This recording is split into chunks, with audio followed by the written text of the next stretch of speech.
What's up guys, it's Randy with KC. Welcome to the KC Academy. And today, we're gonna be talking about HooptieCross and the things you need to know on how to race it. And this gentleman right here, Chuck Brazer, Hooptie Cross, is the man that literally sends every single vehicle through that start line. Insane. So, Pretty much. Tell us what HooptieCross is about, because it's obviously affiliated with Gambler 500, so what, give us that backstory. It is. Well, when Gambler 500 started, we had, I think, about 14 cars. And we would race unofficially from Portland, Oregon down to Central Oregon, where we're at here today. But when we had 14 cars, and then I think even up to year 3, we only had 25 or 30 cars, we could still race. So we set a line of waypoints, and we raced against the clock. We clocked out when we left, clocked in at camp, had a big bonfire, had a ton of fun. And clocked back out in the morning, gave away a bunch of stupid trophies at a bar up in Portland. Just had a blast, and it was mostly off-road. We abided the law when we were on the freeway. But year 4, there was a YouTube video that dropped, and Gambler just blew up. It went from literally 35 cars to, I think, 850. Woo! And so at that point, it became a liability issue to race. And then Gambler just kept getting bigger, as you can obviously see here.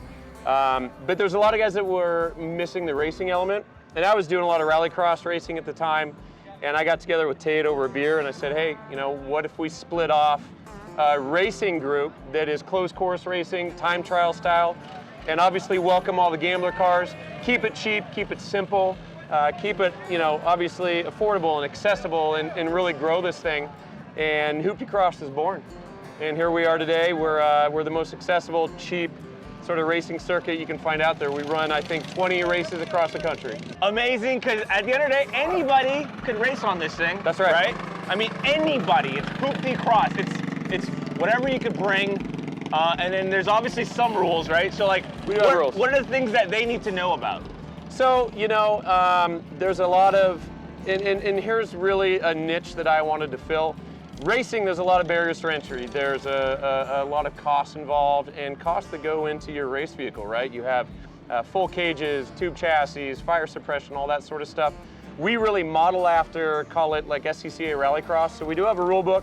You can essentially come out and race a stock car. Now, a lot of Gambler vehicles, as you know, people do some crazy stuff to their car. They cut the roof off of their car. They do some wild stuff.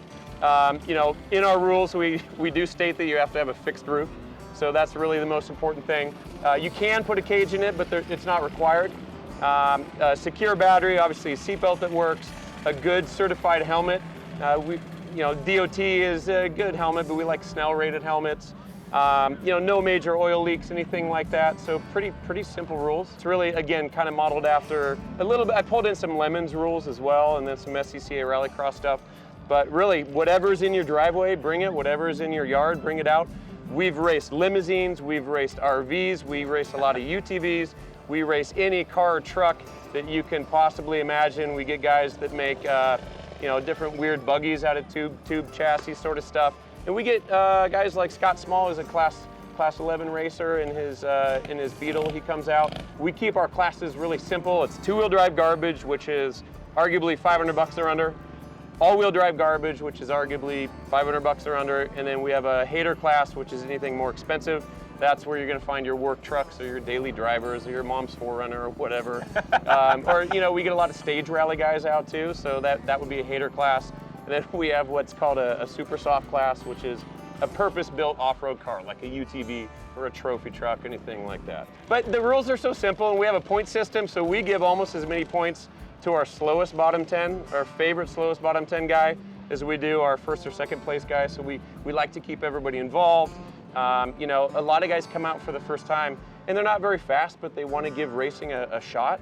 And that's the whole goal, just to give somebody that first experience behind the wheel on a track.